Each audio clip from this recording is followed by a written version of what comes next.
ಮಾಡಬೇಕು. ಯಾಕಂದರೆ ಯುವಕರು ಅಂದರೆ ಸ್ವಾಮಿ ವಿವೇಕಾನಂದ ಹಾಗೆ ಪ್ರತಿಯೊಬ್ಬ ನಮ್ಮ ವಿದ್ಯಾರ್ಥಿಗಳು ಅವರ ಧ್ವನಿ ಆಗಬೇಕು, ಅವರಂಗೆ ಶಕ್ತಿ ಆಗಬೇಕು, ಅವರಂಗ ಜ್ಞಾನವನ್ನು ಉಳ್ಳಂಥ ವಿದ್ಯಾರ್ಥಿಗಳು ಯಾರಾಗಬೇಕು ಅಂದರೆ ಅದು ವಿಶೇಷವಾಗಿ ನಮ್ಮ ಸರ್ಕಾರಿ ಪದವಿ ಪೂರ್ವ ಕಾಲೇಜ್ ಅವರನ್ನ ವಿದ್ಯಾರ್ಥಿಗಳಾಗಬೇಕು. ಮಕ್ಕಳ ಜೋರ ಚಪ್ಪಳ ಆಗಬೇಕು. ಯಾಕಂದರೆ ಯುವಕರಂದರೆ ಹಂಗೆ, ಯುವಕರಂದ್ರೆ ಫುಟ್ಬಾಲ್ ಇದ್ದಾಗ ಶಕ್ತಿ ಇದ್ದಂಗೆ, ಅಂಥ ಶಕ್ತಿಯಿಂದಲೇ ದೇಶವನ್ನು ಉಳಿತದೆ, ದೇಶವನ್ನು ಬೆಳೆಯಲು ಸಾಧ್ಯ ಆಗ್ತದೆ. ಹಾಗಾಗಿ ಇಂಥ ಒಂದು ನಿಟ್ಟಿನಲ್ಲಿ ಇವತ್ತು ನಮ್ಮ ಭಾರತದ ಒಂದು ಯುವ ಶಕ್ತಿಯಾದಂಥ ನಮ್ಮ ವಿದ್ಯಾರ್ಥಿಗಳು, ನಾನು ಮೊಟ್ಟ ಮೊದಲೇ ಹೇಳಿದ್ದೇನೆ, ಪ್ರೀತಿಯ ವಿದ್ಯಾರ್ಥಿಗಳನ್ನಕ್ಕಿಂತ ಮಕ್ಕಳು ಭಾಳ ಚೆನ್ನಾಗಿಸ್ತದೆ. ಯಾಕಂದರೆ ಮಕ್ಕಳ ದೇವರಂತೇಳಿ ಕರಿತೇವೆ, ದೇವರ ರೂಪದಲ್ಲಿರುವಂಥ ಮಕ್ಕಳೇ. ಈಗ ನಮ್ಮ ಭಾರತ ಸೇವಾ ದಳದ ಘಟಕದ ವತಿಯಿಂದ, ಜಿಲ್ಲಾ ಘಟಕದ ವತಿಯಿಂದ ನಮ್ಗೆ ಭಾಳ ಹೆಮ್ಮೆ ಅನಿಸ್ತದೆ, ಖುಷಿ ಅನಿಸ್ತದೆ. ಏನಂತಂದರೆ ಅದು ವಿಶೇಷವಾಗಿ ನಮ್ಮ ಔರಾದ್ ತಾಲೂಕಿನ ಬೀದರ್ ಜಿಲ್ಲೆಯ ಕಿರೀಟವಾದಂಥ ಔರಾದ್ ತಾಲೂಕಿನಲ್ಲಿ ಅದು ವಿಶೇಷವಾಗಿ ಔರಾದ್ ಪಟ್ಟಣದಲ್ಲಿ ಕಿರೀಟದಲ್ಲಿ ಮುಕ್ಕಟದಲ್ಲಿ ಇರುವಂಥ ನಮ್ಮ ಸರ್ಕಾರಿ ಪದವಿ ಪೂರ್ವ ಕಾಲೇಜ್ ಔರಾದ್, ಆ ಕಾಲೇಜಿನಲ್ಲಿ ಇವತ್ತು ನಮ್ಮ ಭಾರತ ಸೇವಾ ದಳದ ಕಾರ್ಯಕ್ರಮವನ್ನು ವಿಶೇಷವಾಗಿ ಭಾರತೀಯ ರಾಷ್ಟ್ರಧ್ವಜ ಅಂಗೀಕಾರದ ದಿನಾಚರಣೆಯನ್ನು ಇವತ್ತು ನಮ್ಮ ಕಾಲೇಜಿನಲ್ಲಿ ನಮ್ಮ ಜಿಲ್ಲಾ ಟೀಮ್, ಸೇವಾದಳದ ಜಿಲ್ಲಾ ಟೀಮ್ನ ಎಲ್ಲ ಅಧ್ಯಕ್ಷರಿಂದ ಸರ್ವ ಸದಸ್ಯರಿಗೆ ವಿಶೇಷವಾಗಿ ನನ್ನ ಕಾಲೇಜ್ ವತಿಯಿಂದ ನನ್ನ ವಿದ್ಯಾರ್ಥಿಗಳಿಂದ ಅವರಿಗೆ ಅನಂತ ಅಭಿನಂದನೆಗಳನ್ನು ಮೊಟ್ಟ ಮೊದಲು ಸಲ್ಲಿಸುತ್ತೇನೆ. ಈಗಾಗಲೇ ಅವರ ಯುವಕರಲ್ಲಿ ಮಾತ್ರ ಸಾಧ್ಯ ಆಗ್ತದೆ. ಆ ನಿಟ್ಟಿನಲ್ಲಿ ಇವತ್ತು ನಮ್ಮೆಲ್ಲ ವಿದ್ಯಾರ್ಥಿಗಳು ಅವರ ಮಾರ್ಗದರ್ಶನ ಸಲಹೆ ಸೂಚನೆಯೊಂದಿಗೆ ದೇಶಾಭಿಮಾನ, ದೇಶ ಪ್ರೀತಿ, ದೇಶಭಕ್ತಿ ಪ್ರತಿಯೊಬ್ಬರು ಅಳವಡಿಸೋದು ಬಹಳ ಅನಿವಾರ್ಯ ಮತ್ತು ಜರುರಿಯಾಗಿದೆ. ಕೇವಲ ಮನುಷ್ಯ ಏನಾಗ್ತದೆ, ತಮ್ಮ ಸ್ವಾರ್ಥಕ್ಕಾಗಿ ಇಡೀ ದೇಶದ ಬಗ್ಗೆ ಹೆಚ್ಚು ಗಮನವನ್ನು ಇತ್ತೀಚೆಗೆ ಕೊಡ್ತಾ ಇಲ್ಲ. ಅದು ಯಾವುದೇ ಕ್ಷೇತ್ರ ಇರ್ಬೋದು, ಅದು ವಿಶೇಷವಾಗಿ ನಾನು ಕ್ಷೇತ್ರವನ್ನು ಹೇಳದೆ ನೇರವಾಗಿ ಪ್ರತಿಯೊಬ್ಬರ ಹಕ್ಕಿದೆ, ಪ್ರತಿಯೊಬ್ಬರ ಕೆಲಸ ಇದೆ, ಪ್ರತಿಯೊಬ್ಬರ ಕಾಯಕ್ಕಿದೆ. ನಂತರ ದೇಶ ಮೊದಲು, ನಂತರ ನಾನೊಬ್ಬ ಭಾವನೆಯನ್ನು ಪ್ರತಿಯೊಬ್ಬರಲ್ಲಿ ಬರಬೇಕಾಗಿದೆ.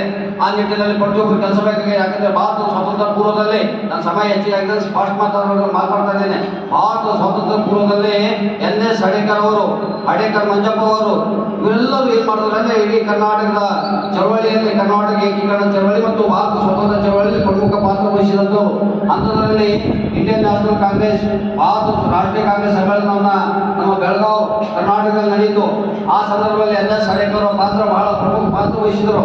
ಅನೇಕ ಯುವಕರನ್ನ ಏನಂತಂದ್ರೆ ಶಕ್ತಿಯನ್ನು ತುಂಬಿದರು, ದೇಶಾಭಿಮಾನ ತುಂಬಿದರು, ಕುಟ್ಟಿ ತಲೆಯಲ್ಲಿ ಏನು ಹಾಕಿದರು ಅಂದ್ರೆ ದೇಶದ ಭಕ್ತಿಯನ್ನು ತುಂಬಿದರು. ಅಂಥವ್ರು ಯಾರಂದ್ರೆ NS ಹಡೇಕರ್ ಅವರಾಗಿದ್ದರು.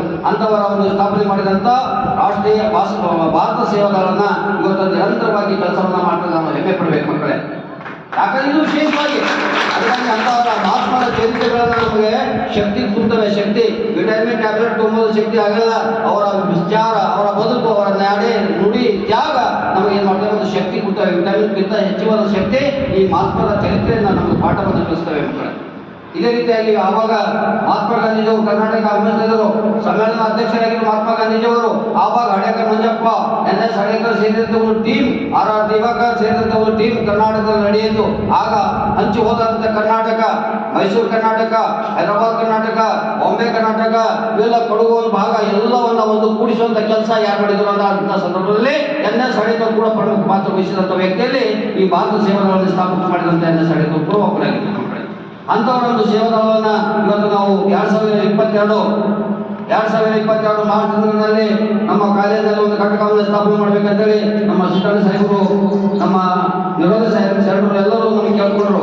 ಅವಾಗ ನಾವು ಯಾವ ಹೆಸರನ್ನ ಇಡಬೇಕಂತೇಳಿ ವಿಚಾರ ಮಾಡಿದ್ದೇವೆ. ಅವಾಗ ಕೊನೆಗೆ ಒಂದು ವಿಚಾರ ಮಾಡಿದ್ದೇವೆ ಏನಂದರೆ ಈ ಕರ್ನಾಟಕ ಏಕೀಕರಣ, ಕರ್ನಾಟಕದ ಗಾಂಧಿ ಅಂತ ಕರಿತೇವೆ. ಯಾರಾದ್ರೂ ಹಡೇಕರ್ ಮಂಜಪ್ಪ ಅವರು. ಆ ಹಡೇಕರ್ ಮಂಜಪ್ಪ ಹೆಸರೇ ನಮ್ಮ ಸರ್ಕಾರಿ ಪದವಿ ಪೂರ್ವ ಕಾಲೇಜ್, ಅದು ಕರ್ನಾಟಕದ ಮುಖಂಡ ಔರಾದ್ನಲ್ಲಿ ನಮ್ಮ ಹಡೇಕರ್ ಮಂಜಪ್ಪ ಘಟಕ, ಭಾರತ ಸೇವಾದಳದ ಘಟಕವನ್ನು ಸ್ಥಾಪನೆ ಮಾಡಬೇಕಂದ್ರೆ ಕಾರ್ಯಕ್ರಮವನ್ನು ಮಾಡಿದ್ದೇವೆ. ಯಾವಾಗಂದ್ರೆ 2022 ಮಾರ್ಚ್ ತಿಂಗಳಿನಲ್ಲಿ ಈಗಾಗಲೇ ನಮ್ಮ ಭಾರತ ಸೇವಾದಳದ ಘಟಕವನ್ನು ಆರಂಭವನ್ನು 2022ರಲ್ಲಿ ನಾನು ಅವಾಗ ಆರಂಭ ಮಾಡಿದ್ದೇವೆ. ನಾನು ಕೂಡ ಅವಾಗ ಸಂದರ್ಭದಲ್ಲಿ ಪ್ರಿನ್ಸಿಪಲ್ ಇದ್ದೆ. ಹಾಗಾಗಿ ಈಗ ಮತ್ತೆ ಅದ ನಂತರ ಕಾರ್ಯಕ್ರಮ ನಾವು ಭಾರತ ಸೇವಾದಳ ಕಾರ್ಯಕ್ರಮ ಮಾಡಲಿಲ್ಲ. ಆ ನಂತರ ಈಗ 2024ರಲ್ಲಿ ಮತ್ತೆ ನಮಗೆ ಒಂದು ಭಾಗ್ಯ, ಪುಣ್ಯದ ಭಾಗ್ಯ ಅಂತ ಭಾವಿಸುತ್ತೇವೆ. ಯಾಕಂದ್ರೆ ದೇಶ ಅಭಿಮಾನ, ಯಾಕಂದ್ರೆ ನಮ್ಮ ತಾಯಿಗಿಂತ ಶ್ರೇಷ್ಠವಾದಂಥ ತಾಯಿ ಯಾರಾಗಿರ್ತಾರೆ, ಭಾರತ ಮಾತೆ ಶ್ರೇಷ್ಠ ಆಗ್ತಾರೆ. ಆ ಭಾರತ ಮಾತೆಗೆ ನಾವು ಶರಣರಾದಾಗೆ ನಾವು ಉಳಿಬೇಕು, ನೀವು ಉಳಿಬೇಕು, ಎಲ್ಲರೂ ಉಳಿಯಕ್ಕೆ ಸಾಧ್ಯ ಆಗ್ತದೆ. ಆ ನಿಟ್ಟಿನಲ್ಲಿ ದೇಶ ಮೊದಲು, ನಂತರ ನಾವು ಎಂಬ ಭಾವನೆಯನ್ನು ನಮ್ಮ ವಿದ್ಯಾರ್ಥಿಗಳಲ್ಲಿ ನಮ್ಮಲ್ಲಿ ಬರಬೇಕಾಗಿದೆ. ಆ ನಿಟ್ಟಿನಲ್ಲಿ ಇವತ್ತು ಕಾರ್ಯಕ್ರಮವನ್ನು ಆಯೋಜನೆ ಮಾಡಿದಂಥ ಎಲ್ಲ ಭಾರತ ಸೇವಾ ದಳದ ಟೀಮ್ ಎಲ್ಲ ಸದಸ್ಯರಿಗೂ ಒಂದು ವಿಶೇಷವಾಗಿ ನಮ್ಮ ಸಿಬ್ಬಂದಿ ವರ್ಗ, ನಮ್ಮ ಉಪನ್ಯಾಸ ವರ್ಗ, ನಮ್ಮ ವಿದ್ಯಾರ್ಥಿಗಳಿಗೆ ಮತ್ತೊಮ್ಮೆ ಎಲ್ಲರಿಗೂ ಈ ಕಾರ್ಯಕ್ರಮವನ್ನು ಯಶಸ್ವಿಯನ್ನ ತಾವೆಲ್ಲರೂ ಮಾಡಿರಿ ಅಂತ ಭಾವಿಸಿ ನಾನು ಮತ್ತೊಮ್ಮೆ ತಮ್ಮೆಲ್ಲರನ್ನ ಮತ್ತೊಮ್ಮೆ ಇದು ಮಧ್ಯಾಹ್ನ ಹೋಗ್ತಾ ಇದೆ.